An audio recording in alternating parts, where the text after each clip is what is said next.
नमस्ते, सुप्रभात। आज 10 अप्रैल का सत्य, तप और वैराग्य का समन्वय शीर्षक से आज अखंड ज्योतिमयी 1972 के पृष्ठ 1 से विषय लेता हूँ।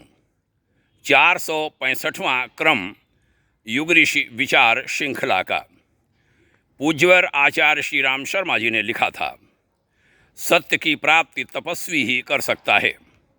शारीरिक और मानसिक प्रलोभनों से बचने में जिस तितीक्षा और कष्ट सहिष्णुता की, धैर्य की और संयम की आवश्यकता पड़ती है, उसे जुटा लेने का नाम ही तप है।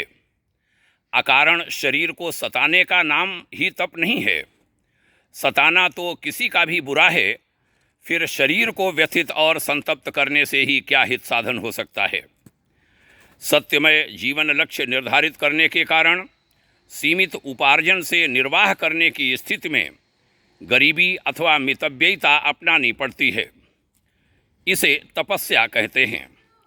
इसे प्रसन्नतापूर्वक स्वीकार करने का नाम और उसे शिरोधार्य करने का नाम तप साधना है। आगे कहा, सत्य रूप नारायण को प्राप्त करने का मूल्य है वैराग्य।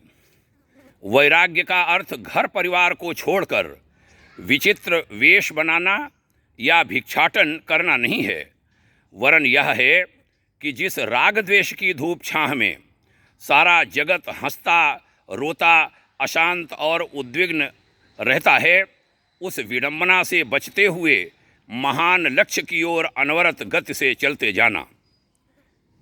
सत्यनिष्ठ व्यक्ति इस असत्य मग्न संसार को एक विचित्र प्राणी लगता है। उसे भी अज्ञान के अंधकार में भटकती दुनिया दयनीय लगती है। दोनों का तालमेल बैठता नहीं। यह विसंगति कहीं कटुता उत्पन्न करती है, कहीं तिरस्कार उलीचती है, कहीं अवरोध पैदा करती है, तो कहीं त्रास देती है। इसे उपेक्षापूर्वक देखना वैराग्य है, और इस पर भी जो त्रास सहने पड़े, उन्हें संतोषपूर्वक सहने का नाम तप है। मित्रों, कितनी बड़ी बात कम शब्दों में कह दी गई। लेखक इस पर पूरी पुस्तक लिख सकते हैं, लेकिन सार क्या है तप का, सार क्या है वैराग्य क्या का, बहुत कम शब्दों में कहने के लिए नमन है पावन ऋषि सत्ता को। आपने ध्यान से सुना, आपको ये विचार अच्छे लगते हैं, अन्य शुभ चिंतकों में भी आप फैलाते हैं। यह आपका एक ज्ञान यज्ञ है, ज्ञान यज्ञ में भागीदारी है, उस तप में आपकी भी भागीदारी है। यह भागीदारी करेंगे, ऐसे संकल्प के साथ चर्चा का समापन। धन्यवाद। भाग्योदय परिवार की ओर से शुभाकांक्षा, आपके उज्ज्वल भविष्य की मंगल कामना। ओम शांति।